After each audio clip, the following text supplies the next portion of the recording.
sales for Wello.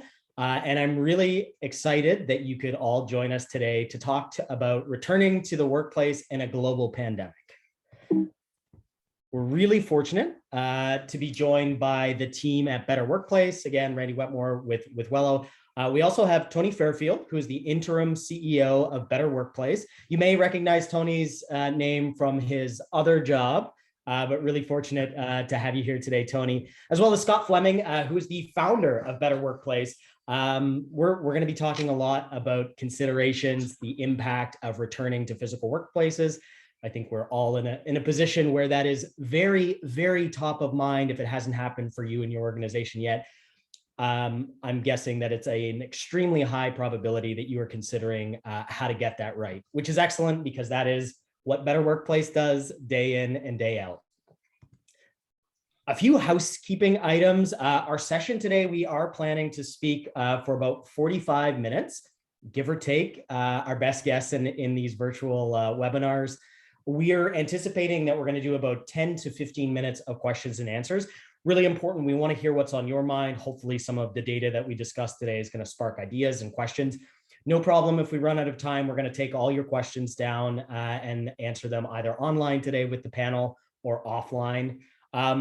Key to note that you are not able to chat or send us your questions while we're speaking. The last 10 to 15 minutes, we're actually going to change the webinar over and you'll be able to send them to the chat function then. So I suggest if you have a question or something hits you that you'd like clarification, if I can ask, you write it down. I don't want to lose that, and we'll get back to it at the end of the session.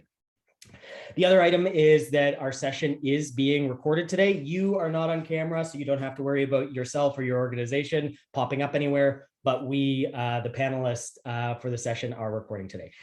And I have to give a quick disclaimer that this is a virtual webinar, so inevitably one of us will forget to unmute or transition a slide prematurely. So bear with us. We are navigating this with you all. So key goals for today. I'm actually going to take us through a quick current state, the best I can, as even today when I woke up and checked my news feeds, things have changed throughout the country. Not intended to be doom and gloom and scare everyone, but do just want to do a quick snapshot on where we're at as it will lead into Tony and Scott's talk around transitioning back to physical workspaces, the risk to businesses potentially getting it wrong, why we need to optimize our workforces. And then if we get it right, what kind of benefits can organizations, Canadian workers, and even their families experience because of this? Do a quick summary, and then we want to transition into our Q&A. So I wanted to start today with a quick level set. And for me, this has been a really fluid, ongoing debate on how we're reopening. I remember it was over a year and a half ago, almost 2 years now, I was in meetings for our organization in Calgary, Alberta. We got the news about COVID and we decided to shut down the meetings early, and we had postponed things for 2 weeks. We took a 2-week shutdown and we thought that we would be back mid-March, early April. And here we are going into October in a year and a half later, and things are still not returned to normal. I think we've had the good fortune of our governments looking out for our best interest and releasing guidelines on what reopening businesses will look like, what we can expect for the reduction of some of the health guidelines and what that means. You can look at this. I've pulled a few of note. This is Alberta's and anticipating being fully open and good to go in July. Ontario did took a very similar approach, a staged, gradual reopening. I think we all thought that we would be in stage 3 sooner, potentially the summertime.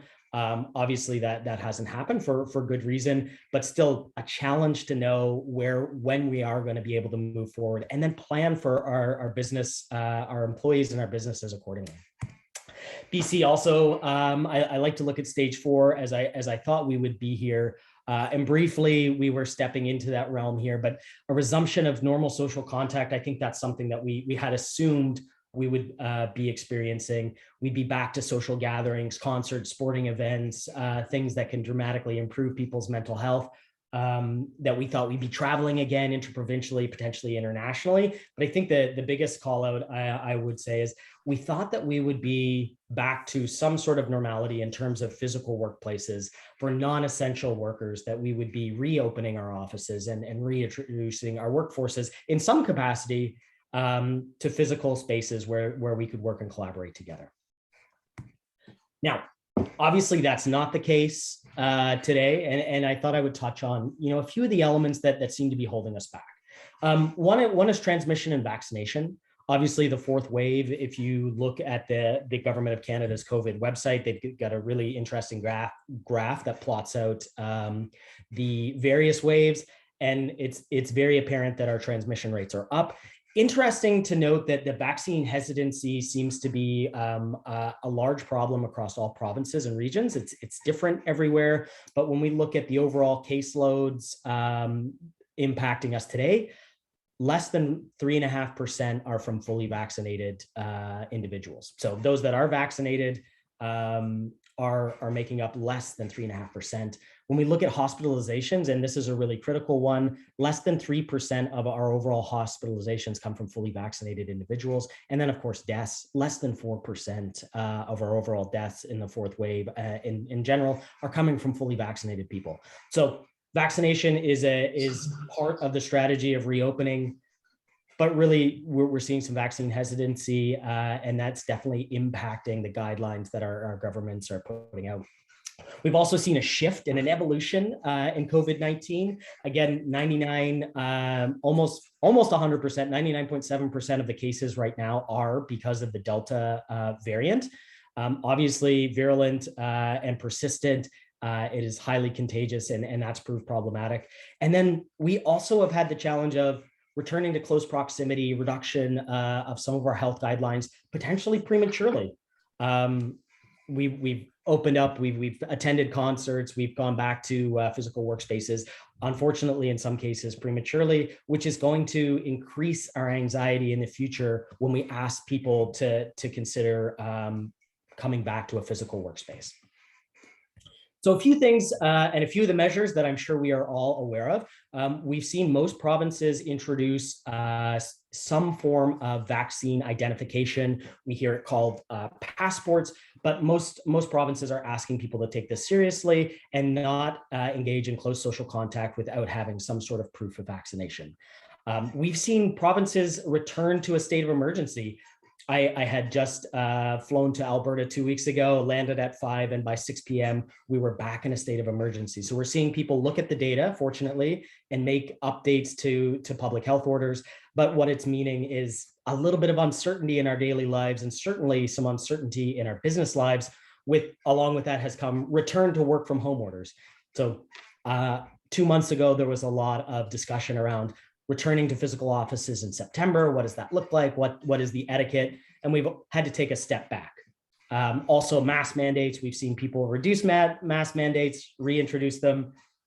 The big one that I think is most relevant for the talk that we're giving today is most organizations are postponing or reconsidering what a reintroduction into physical workspaces is going to look like as appropriate.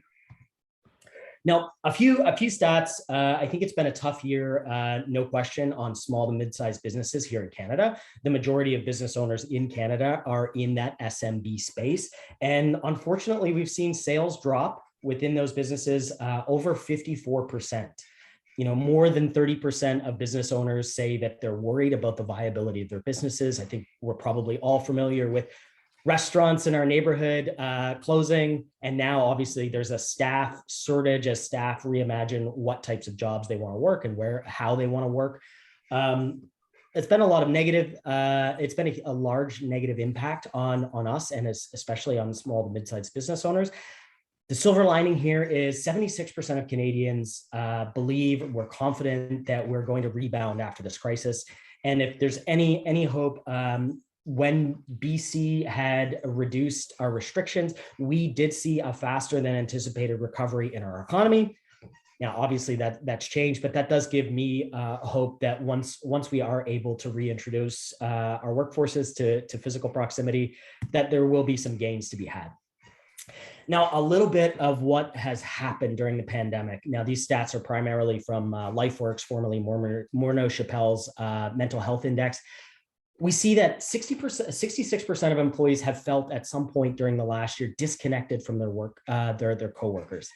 Not surprising. 1 in 2 Canadians' physical health has actually declined. We're walking less. We may not have a bike commute anymore. We're taking fewer steps in the office, because for many of us, our office is no longer on the 10th floor with a large space. We're commuting from our bedrooms to our kitchen for our coffee. So that's definitely taken its toll on our physical well-being. Perhaps more worrisome still is over 60% of Canadians have experienced some sort of mental decline during the pandemic. And that's largely due to fear of the unknown. But right now, it's fear of returning to work. What does that mean for myself, my family, my daycare? There's a lot of uncertainty there. The good news is, again, small silver lining, is that we've actually seen a large scale adoption of services like ours. Again, not intended to be a sales pitch, but virtual services like Wello, virtual healthcare services, EAP, mental health resources have all been online previously. And we're seeing companies who want to do more for their employees to educate them on what's available and how it impacts their health. So I think the companies that are trying to get it right are also educating people of, hey, we have all of these great support mechanisms, all these wellness programs, all these benefits. We're not intended to put them in a booklet in your desk. Now is definitely the time to use it. And I think as Tony and Scott are going to talk about, before we return to work, it's really important that we're educating people on what we're doing and what sort of support mechanisms are there for them. Now, a little bit of hope as we look forward. We know that we are going to get back to some work environment that's going to include physical proximity.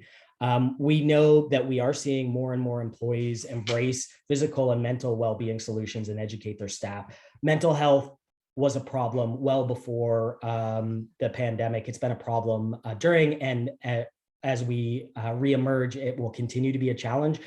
The good news there is we're talking about it. We've created a dialogue, and it's definitely at a tipping point where we are starting to address what are we going to do about the mental health tsunami. Now, moving forward, there was a recent Microsoft study of, I believe, 20,000 workers, and 44% of them said that they were worried about returning to work because of things like the commute, about the health and safety measures, and overall potentially transmitting some form of sickness to themselves and their families. So all of this for considerations of how we get this right as we move forward. And with that, I'm going to transition it over to Tony and Scott, because this is what you live and breathe. This is your world on how we can actually use data to get this right as we transition. So over to you both. Great. Well, thank you very much, Randy. Just before I get going, I just want to say a very quick thank you to yourself and Christy for allowing Scott and I the opportunity to come talk about this incredibly important topic today that every business in Canada is facing, and that is, the return to the workplace and how to manage and handle that. So, just to give you a little bit of background, in my day job as a benefit consultant, I've worked with Scott and Better Workplace for some 20 years. And back in September of 2019, so prior to the pandemic, we acquired Better Workplace. And really the reason that we did that was we did a lot of research and studying around organizations who had already committed to moving to a more flexible work environment. And what we found inside of those organizations, the statistics were quite alarming. Number one, the employees that were in there when they were surveyed were healthier and happier and more productive. Those organizations themselves had lower drug spend. They had lower absenteeism rates. They had lower long-term disability trends. They had lower long-term disability costs, and short-term disability claims were way down. So what we were trying to do at the time, back in September prior to COVID, was create a direct link between organizations that committed to a remote work program and lowering benefit costs. And then we were hit obviously in March of 2019 with the pandemic and I guess a worldwide case study with everybody going home. So, I just appreciate the opportunity to be here. And I know Scott's got, I consider Scott the industry expert here in Canada, and we're thankful to have him here today. So Scott, thanks. Thanks, Tony. Thanks, Randy. And if we can go to that next, business as usual. It's not business as usual by any stretch of the imagination anymore. And when we look at that first picture now, we see congenital heart disease, lung cancer, asthma complications, accidents, sleep deprivation, stress, road rage, lost productivity. It's expensive. The gasoline is going up again, as we were just talking about this morning with Randy. Parking costs, polluted waterways, the particulates from the roads run into our water systems, and climate change in general. So that's where we were pre-pandemic. And when we look at that middle picture, that's pretty much when we were in lockdown, pictorial representation there. And, Los Angeles saw the cleanest air it had ever in 40 years, So lots of good things were accomplished, but a little too extreme to get those done. And then if we look at that third one, that third picture, that's where the general consensus is that the world's going back to this hybrid model that we all hear about. So that's 1 to 3 days a week working from home, and a couple to 3 days a week in the office. And the World Economic Forum, 5,000 of the largest global companies in the world, they have all pretty much said that they're endorsing this hybrid work model, and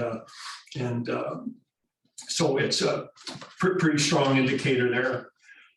As we saw up here, 5.2% of Americans pre-COVID chose telecommute as their primary way to get to work. They still went into work maybe a day or two a week, but that was their primary way. And if we look at where we've been through the pandemic, we've had over 75% of our workforce working from home. These are just monumental impacts on so many areas: road and transit infrastructure, climate change, quality of life. It's been quite an incredible experiment for sure. And just to give you a little hint, because I worked with a lot of transportation folks in the States as well, they said if we could move 3% of the traffic out, we'd eliminate gridlock. We'd still have cars on the road, but it wouldn't be backed up. So significant numbers. The other thing is we do know 5 days a week is too extreme. We've always, for 20 years, recommended that the sweet spot is 1 to 2 days a week for employees. And that's what it's going to go back to. And as we mentioned earlier, this fourth wave really has thrown a wrench. The Wall Street Journal just came out a few weeks ago and mentioned all companies have scrapped their plans for going back to work. I've read quotes from CEOs saying they just feel kind of lost right now. So really tough environment to deal with. But now it's becoming more strategic. And what's important with this fourth wave, we all had to rush out of the offices. This happened so fast. Like we saw people running out with chairs and desks and all of these things. And it happened really fast. We didn't have a chance to thoughtfully design our workplaces. So now's the time though, with this fourth wave. We can't have people working on ironing boards anymore or things like that. Because as we said, the mental and the physical impacts could be significant if we're not proactive. And just one last point, again, from a risk mitigation perspective, understand what your risks are for your board. It's a board issue now for sure. Like they need to understand where are we at today, where are we trying to get to, and what are all the risks around it, or the opportunities for the companies that are going to do this. It's an opportunity. And just to give you some ideas of companies that are moving long-term to full-time work from home, we're looking at some old economy companies too, Target, Nationwide Insurance, Salesforce.com, Siemens, Verizon. So these companies are out publicly announcing they're moving to a flexible models. And I wonder why they're all going public on this right now. And we'll touch on that a little later in the presentation. I'll just give you a little hint there, but we'll talk to it. So because business isn't as usual anymore. So if we go to that next slide, just a few more points around this. Yeah, Randy, there's a significant risk to businesses that don't optimize their workforce. But in saying that, and part of what we want to get across today is actually finding the opportunity and the silver lining for those organizations that do spend the energy and effort to go through the process to optimize their workforce. Scott mentioned it, but employees highly value the ability to be able to work flexibly. 4 out of 5 individuals surveyed don't want to return back to the way they were prior to the pandemic. So, we're preaching to people that already know, but the world, as we come out of this, is going to change. The way we work has changed already, and we just need to adapt. Good point. So I'm just thinking here, Tony, like, important to think about what your organization's message going to be around this. It's important from a retention, recruitment, engagement perspective. And to that point, I digress a bit, but Forbes just came out with a recent study of 3,000 participants surveyed, and 64% would take flexibility over a $30,000 bonus, which is significant. We've known for years that it's been between 5,000 and 10,000 that employees would consider a pay cut to be given them, flexibility. So that's a big jump as well. There's also challenges compounding with a lot of employees are going to be let go now if they don't take the vaccination, and we'll also explain a little more about the Great Resignation that's coming.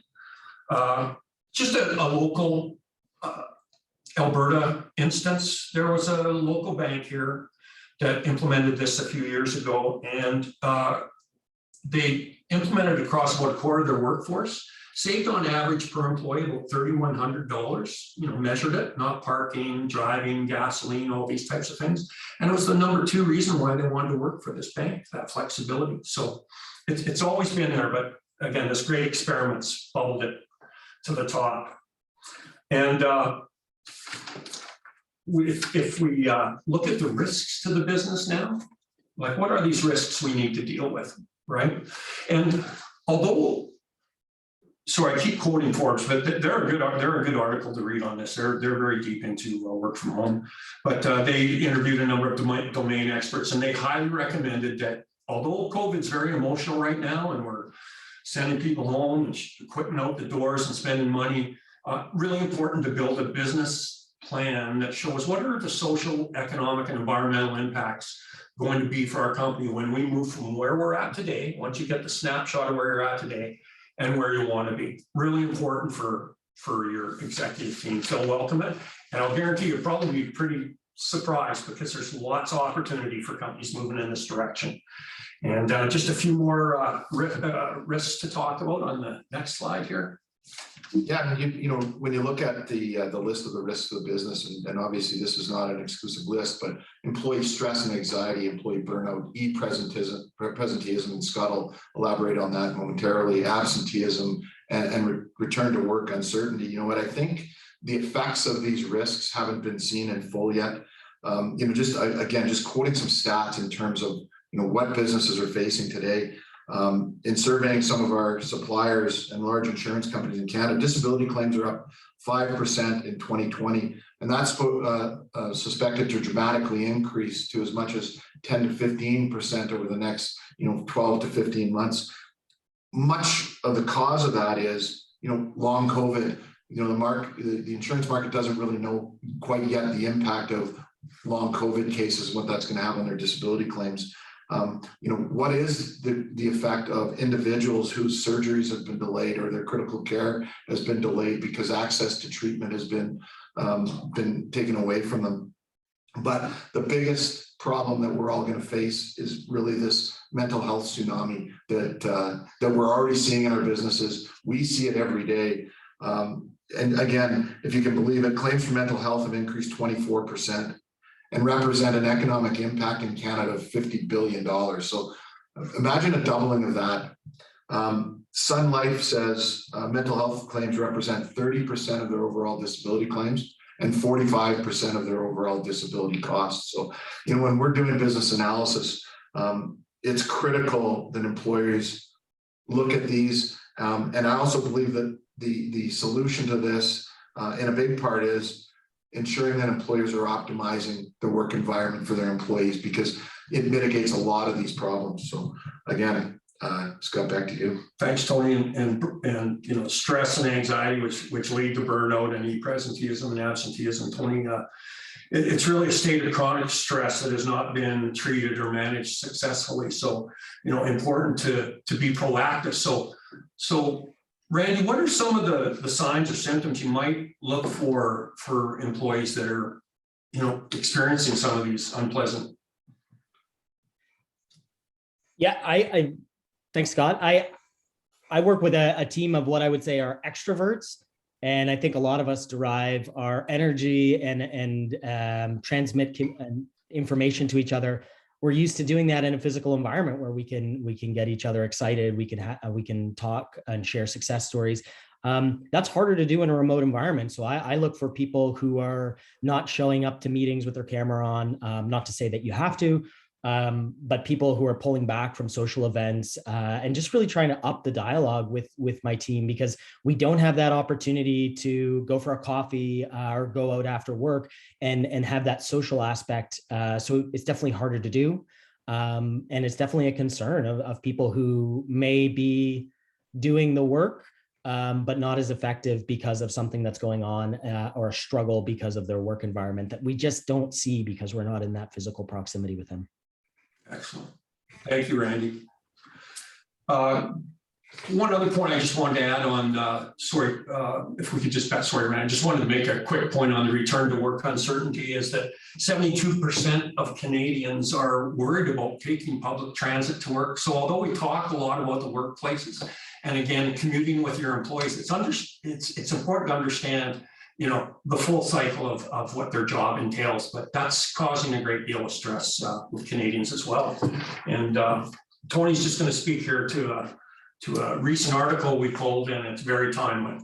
Yeah, again, there was lots of interesting information in a Financial Post article that came out a day or two ago. But you know, one of the things that caught me is the quote on the bottom, and you know, Canadian employers got a break on their benefit costs last year.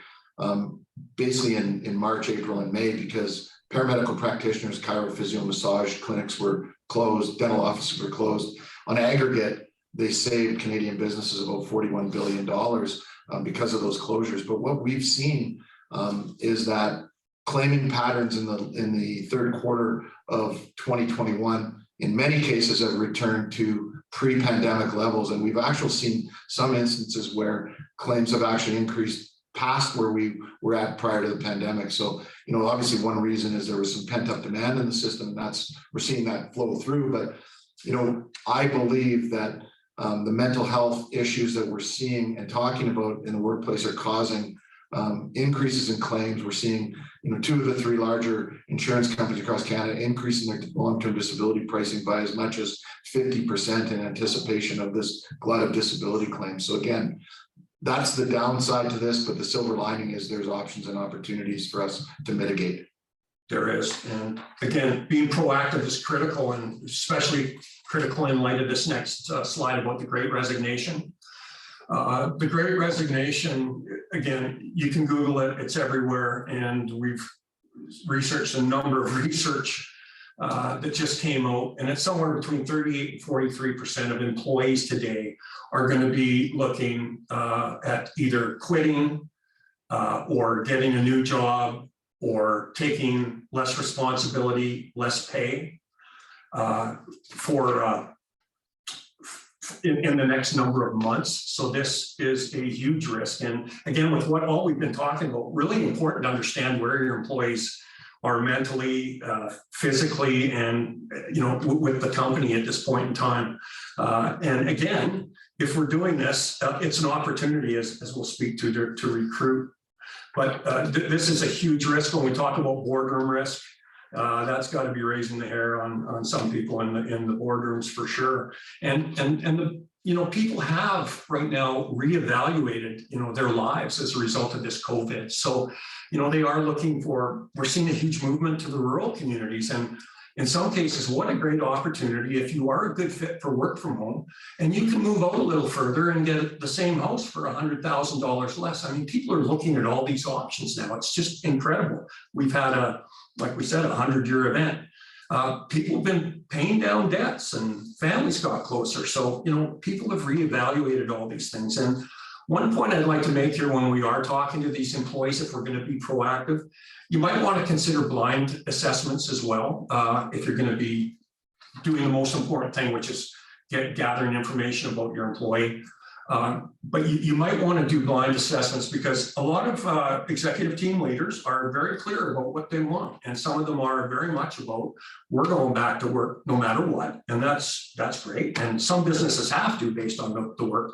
However, we find that employees will try to answer or pick the work arrangement that they think is going to help keep their job in these times. But the next keystroke might be sending out their resumes to all these companies that are offering flexible workplaces. Now, on the other flip side of that, that might be you going out and chasing this wonderful talent pool that's becoming available. So the need for optimization, if we just jump to the 4 work arrangements. So we found through all our tens of thousands of profiles, there's basically 4 work styles in any company. They're pretty basic, but the new one is the flexible hybrid performer. As I mentioned, 1 to 3 days a week at home or a couple days in the office. The work from home performer. So this would be people who, 4 or more days a week do work from home. A lot of call center companies, consultants in the health and wellness space do it. They're very green. So that's primarily working at home. The job lends itself to being in the office at home. The office performer, got to be in the office. It's important to note here that it's important to understand the employees that aren't a fit for work from home as the ones that are, because those are the ones we really need to support right now that can't get in the office. And they're probably the ones we want to focus on getting back first. And then the remote performer, which I get excited about, is work anywhere. We've got friends working, they were about to retire. The company kept them for 3 days a week working out of Palm Springs. They've got his intellectual property, his domain expertise, he's still mentoring people in the company. We're seeing a lot of this going on. So to me, that's a real exciting point, a spot for optimal work arrangements. And I'd just like to drill down on the next slide a little more around that. Again, we've spoken about this. We've always seen it being like 1 to 2 days a week on average.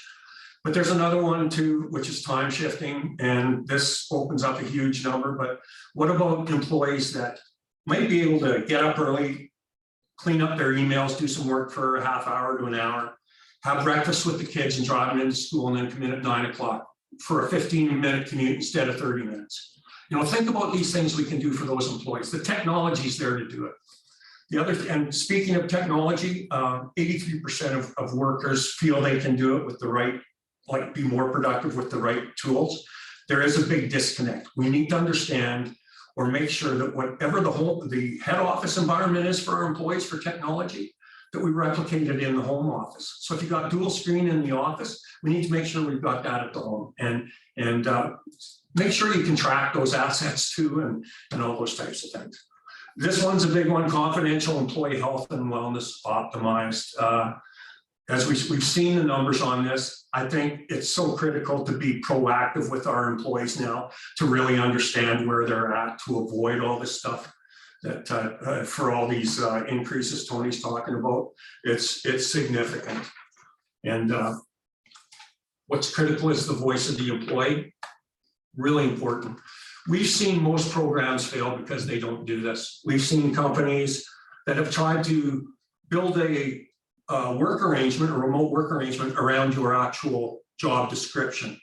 But where we've seen that fail every time is that's not necessarily what it's about. We've got to go deeper than that. As an instance, some people are introverts, some are extroverts. That's not good or bad. It's just they like to work differently. And to be able to give an introvert a day or two at home to do heads down work without interruptions and those types of things, it's a great thing to do. So why are employees wanting to stay home? I'll just give you some feedback in terms of what employees are saying. Convenience, 67%. saw convenience of work from home. Saving money on gas, transportation, 64%. And again, that averages between $3,000 to $5,000 per year per employee, significant. Avoiding long commutes and being more productive. We know that employees typically will get back half of their time that they would have been sitting in gridlock back to the company in terms of productivity. Fear of contracting COVID, Randy talked on that. There is a fear for sure. And it's something that needs to be communicated. And, you know, there's also the unvaccinated, but some employees too are worried about, you know, the efficacy isn't what it was. So it's a little gray still. 18% said they could be a better parent. Anyways, just some interesting stats of why people like this.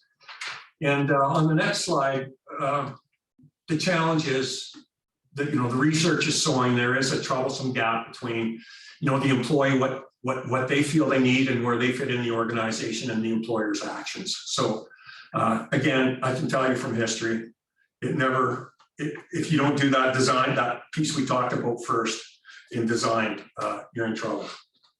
And the good news is it's not too late. It's not too late now, especially with this fourth wave just hitting it. It's kind of a new current state, and we need to be doing new things. And I'm sure you are all reaching out and communicating with your employees, but you know, maybe doing it on the mental health, physical side, showing you care for them and their family, and using professionals to do that would be really welcomed and highly valued by employees. And when they're recommending your place to work at versus others to their friends. So what are some of the work from home considerations? So for sure, ergonomics is key. That's, you know, physical injuries, metacarpal. Need to make sure that we've got the same rigor around ergonomics at the home office as in the head office. Physical privacy, need to make sure that, you know, this isn't about taking care of our kids during the day, although maybe a little of that. Employers are getting a little more flexible, but you need a physical spot to do your con calls and your heads down work. I've already mentioned we need to make sure that you've got everything that you had in the head office to do your job. We talked about distances to work. I mean, the money and time and work-life balance you can afford employees now that live a little further out. And the suitability for work from home, it's not for everybody, for sure. As we said, historically, it's been 1 to 2 days a week, 40% of the company. But important to look at psychometric testing, understand if you're an extrovert, like Randy was saying, salespeople, they need to be in the office. They do get energy from each other. So, you know, depending on your job function doesn't matter, but it's a whole host of suitability testing you should look at to make sure you're making the right decision. And so that's the home, but there's the in-office considerations as well. So again, I use this slide since 2017 because it's pre-pandemic, but it just showed where we were going in the world in terms of staffing people.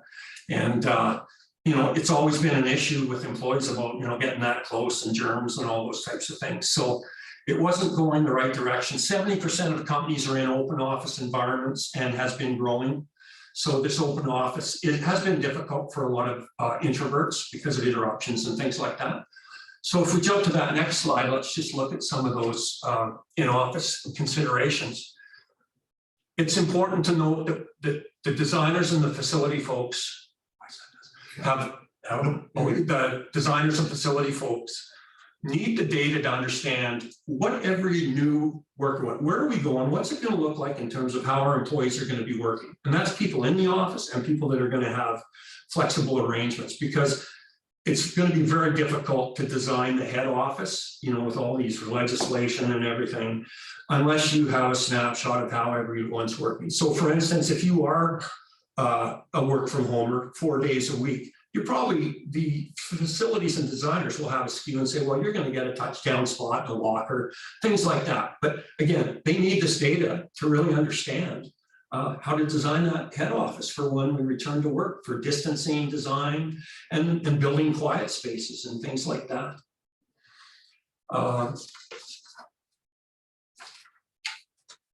Benefits of, one more, I think there was one more slide on in-office. My apologies. Yep. Yeah, there we go. Thank you, Randy. On the same one. This point on the right is powerful. Again, we're talking about stress, what it leads to in terms of burnout and e-presenteeism and all these things. Well, they've determined through research that, at least with this publication, that there's about a 23%, could be a 23% drop if you get these people that aren't comfortable in this environment in their ideal, optimal work at home arrangement. Interruptions, an employee gets interrupted every 3 minutes, and 24% of the time it's not about work. So anyways, it's a time that's come. Interesting facts. Other considerations too is parking, elevators, kitchen, coffee, office rooms, transit passes. Thanks, Randy. I'm ready to talk about what the benefits of all of this are. And we have the employee impact. So when you look at the numbers here, the commutes avoided, right? So we can save on depreciation on your car, gasoline, maintenance. You should, employees will realize that. Commutes avoided. So as I mentioned, those hours saved commuting, they'll typically give half back. I've got 2 dogs, so I don't know what that means. 200 half-hour walk, maybe I get 100 each or whatever. But some of the other things too that we should look at is in terms of trips for the individuals. I use a service, a health and wellness service.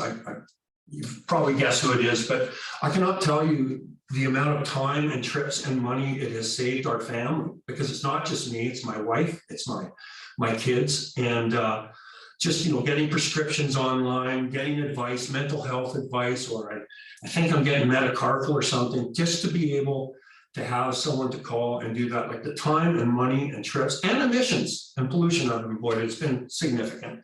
We love it. On the business impact,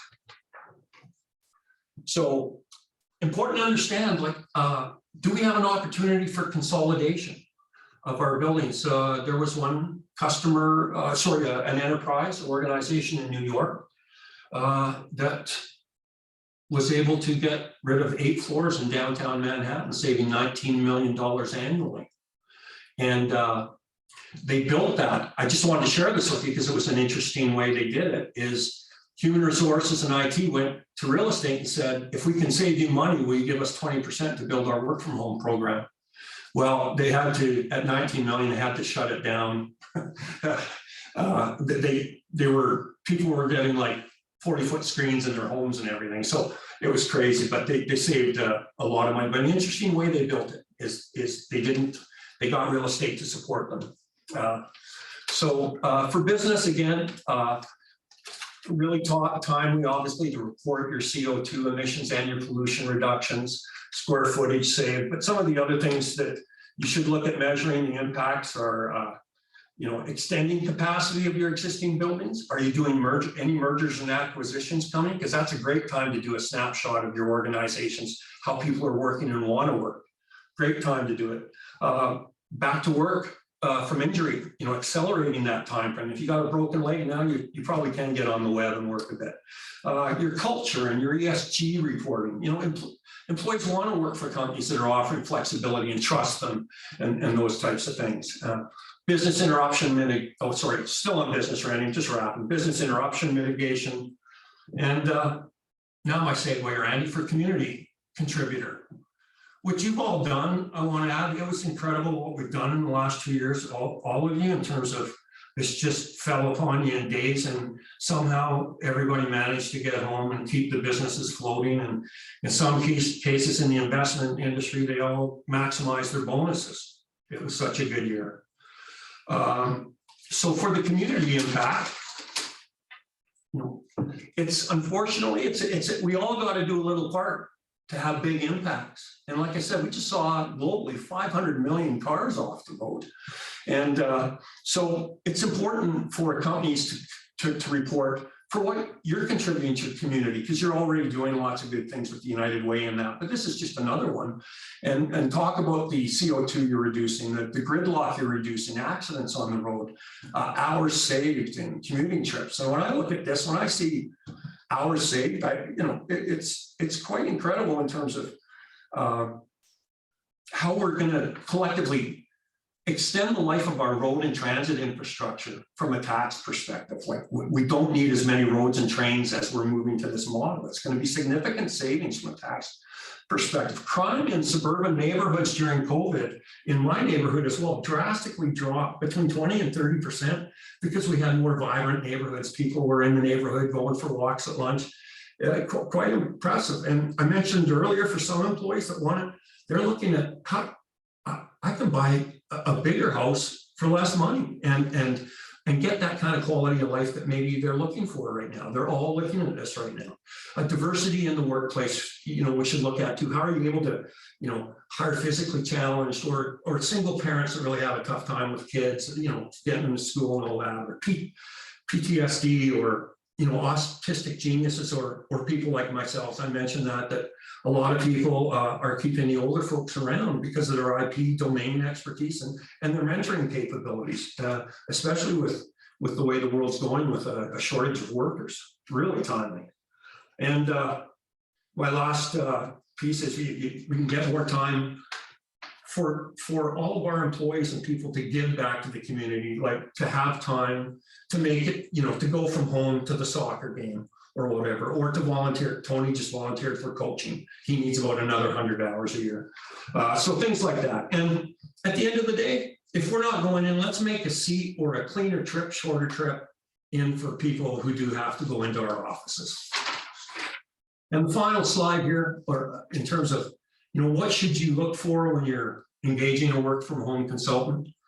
This discovery piece, as we mentioned, if you don't get that piece right, there's no point really moving forward with the rest of it, because discovery with the voice of the employee will give us that snapshot of where we are today and where we think the logical, optimal spot is we're going to be for every employee. What are their optimal work arrangements going to be? From there, the designers and facilities can take the data, figure out the footprint for the home office with distancing and collaboration hubs. Then we can onboard, make sure employees got the right equipment, they've got the right applications, make sure that they've signed off on security policy, have some policy agreements there in terms of what they can and can't do, and training for telework. And another interesting stat I just saw this morning was 64% of employees are a little concerned about how managers are going to be able to manage in a virtual environment. So training for managers, I'd recommend. It's a different way of managing by it's not by line of sight. Measurement and reporting, I think we've talked to that, but it's important for your employees. They want to be proud of what your company's doing. They feel good about reducing the ton themselves. And certainly they feel good about being there for their family and saving $3,000 to $5,000 a year. It's important for the company, for your CSR and ESG reporting, to show how you're managing these risks, that you have a game plan, you have a roadmap, no matter what phase we're in. Really, really important on that risk mitigation side, but also measuring all your CO2 reductions, pollution. And the last piece is the ongoing service. So make sure that if you have a health and wellness provider that we are touching, that they are reaching out to these domain experts that can make their life much, much more comfortable. Make sure we're doing open enrollment, checking, has your job changed? Do you need new technologies? Has your, have you moved to another department? Things like that. So it's always important to onboard, offboard employees and keep a good check on, always constantly fine tuning and optimizing your program. And finally, just a summary in terms of what we talked about. Again, especially today with the fourth wave, critical to understand the current state of your organization and where you want to be. So critical to engage internal stakeholders. Most of you have probably already done this for sure, and good for you, because you don't want to do this on your own and have them find out about this after the fact. And they all have something to contribute. They all have something to win. Identify the opportunities to optimize, and that would come out of the business case. So once we have all the data, we can build a business case with the voice of the employees. And let's start looking at how can we better manage our real estate, i.e. Tony took it into consideration that he can now grow almost twice as much out of this facility when he just built it. Employee engagement, like turnover, recruitment, how are we able to deal with that? Costs for technology and ergonomic gaps, productivity gains. We know that if you get a remote worker in the right position, and this is in 1,000 publications, about a 20% productivity hit, and show them what you're saving your employees personally too. Important that when we onboard these employees now, that we do make sure that they're getting the right training they need, that they're signing off on policy and security sign-offs, should understand the home office environment to make sure there's no risks there, provisioning of your technology furniture and applications you need to do your work, and certainly engage IT because there's some back-end work that needs to be done, especially on the security side. And again, some of these things are done, but it's always good, again, to constantly do these optimization checks. And as I mentioned here, constantly monitor job changes, mental, physical health, the technology, home office changes, people move, open enrollment, virtual water coolers, have a Friday afternoon, grab a pop or whatever and talk about the week. And then measure your social and your environmental and your economic impacts, because your company, you might not be public, but for sure, public companies, shareholders are invested in companies that are doing all these things. And what I would add is that if you're going down this road and you implement this process, these aren't risks anymore. These aren't downsides. These are all opportunities to better manage your real estate costs, to better manage your environmental footprints, to incorporate work-life balance into your workforce. And that allows you to go out and recruit and retain the best of the best. So with that, I'll hand it back to you, Randy, for some questions. Well, thank you so much, Scott and Tony. I don't know if we've ever been as on time as we are right now. So kudos to you both. Yeah, just wanted to say a big thank you to everybody at Better Workplace. That's Tony, Scott, and Jatan. And we'll provide some information for anybody who is struggling with this right now, which I can tell you from my conversations, lots of organizations are looking to do additional due diligence and put some more rigor on how they're developing and measuring these programs. Definitely want to thank the Wello team as well, Kim, Kirsty, and Jen for their support. And wanted to transition into a couple of questions. Hopefully we've got 5 minutes left, and we can prolong for a couple of minutes as well. Something that just hit me, and we did get a couple of questions, but just the way that you're measuring and displaying the environmental impact, and certainly to Tony's point that, and your point, Scott, that it's environmental, it's emissions, but it's also sitting in those emissions day to day. What does that do to your overall health, your lungs, your heart? It's all impacted by the amount of time that we're sitting in traffic, and using that to display that to employees, just so they can know, hey, it might be tough, but we as an organization and you as employees, you're actually doing a lot of good. And just getting loud with that, I think that can be a tremendously powerful tool for letting people know that their investment is noted and they're doing larger, they're contributing to the overall bigger picture rather than just staying home. So I think that's an amazing tool that we all could be doing a better job of harnessing. Excellent point. We did have a couple of questions, and on the changes as we reintroduce people to the physical workforce and we start to make policy changes, any insight on how we can mitigate some of the risks? So the question is around childcare. Right now, a lot of our employees don't have childcare. Asking them to be back in the office full-time, part-time is going to financially impact them. They're going to have to find childcare. Any advice or experience you can share on how ideas that employers could embrace to mitigate that and make that easier for employees?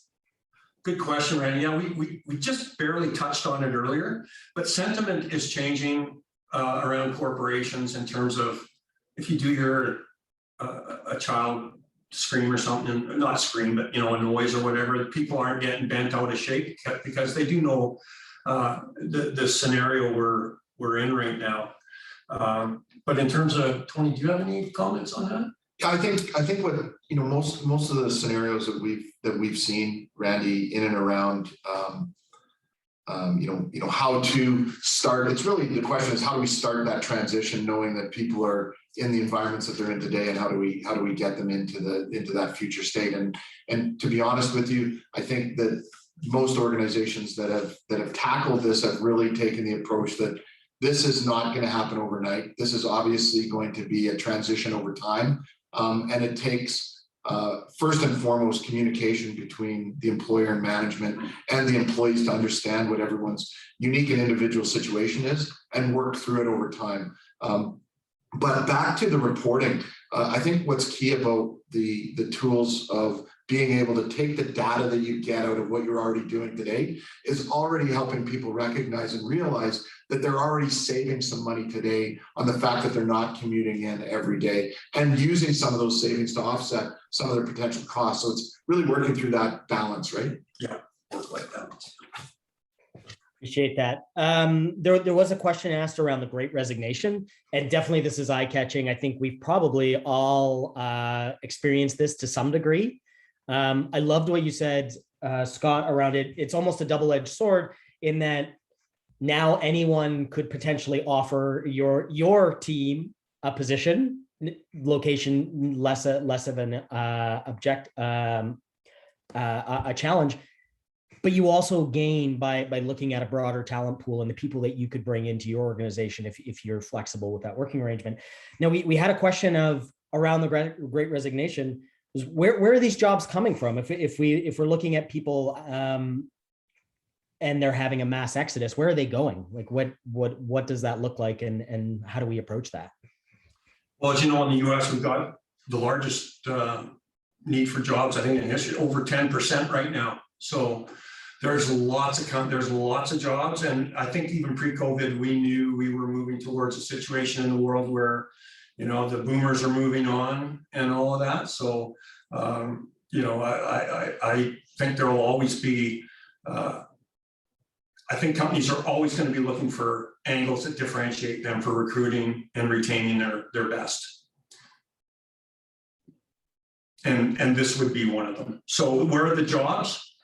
I'd recommend if you go to Flex Jobs, there's tens of thousands of jobs, remote work jobs posted.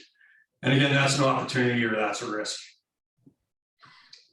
But they are, there is a shortage of workers in the U.S. I would say. I'm not sure of the stats in Canada, but.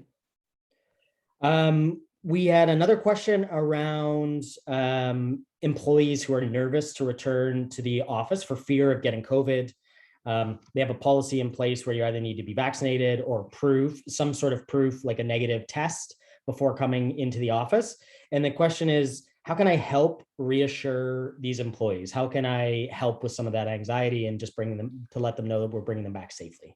And I think, Randy, that gets back to probably all the rigor that organizations put into place right at the beginning of the pandemic. I honestly think that, you go back and you lean on those policies that you put in place where, what is our social distancing policy? What is our, hand washing policy? All of the things that we put in place right at the very beginning. It's going back and re-emphasizing, the ways those organizations are helping keep people safe and their commitment to continuing to do that into the future until we come out with some other different outcome down at the end, right? Yeah, one point, yeah. I love that. And also educating on what's available if they have benefits that might be applicable at that time, just reassuring them that those are there for times like this when they are worried or if they have. Yeah. And I think you're bang on there, Randy. One of our jobs as business leaders and management would be to make sure that people are aware in those times. It's a transition of change for them, which creates stress, adds to that whole problem. So making sure that, employees are aware of their employee and family assistance programs in these times, that they have help, making sure that they're aware of their virtual health providers so that they can go to them and get help and assistance during those times. And there's one little kind of quiet underlying risk that not many people are talking about, but I'll just wrap on it, is that a lot of employees, there's the unvaccinated, but there's a lot of employees that got vaccinated that weren't pleased that they were put in a position, right, to do that. So again, some are out looking for other jobs, for sure. So on that, I did have a question just around, say we go through, we hire a consultant and we gather the data and we decide that we're going to roll out a policy. We know as business leaders, there is no one size fits all, and that even if we do our best to get it right for our employees, we listen to the voice of the employee. Are we still anticipating that we will lose? There will be some degree of attrition, that we will potentially lose people, and should we be forecasting that when we roll these policies out? Yeah, Randy, I believe that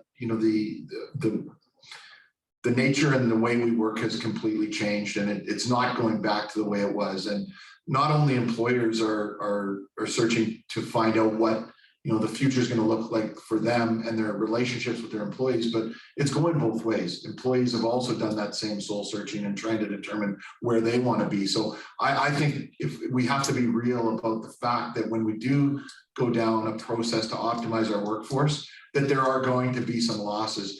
But I do believe that the silver lining to that is that the long-term gains that you get from going through the process significantly outweigh those negatives. Excellent. I'm just looking at time. I am very appreciative for both of you being here today. If people want to get more information on who you are, what you do, betterworkplace.com. Look it up. This is super impactful, and again, I think just given where we're at in the pandemic, so extremely timely. So appreciate you being here, and we look forward to speaking to you again. And thank you so much, Randy, for the opportunity. And thanks to all our enterprises out there that have done such a great job too. We're done.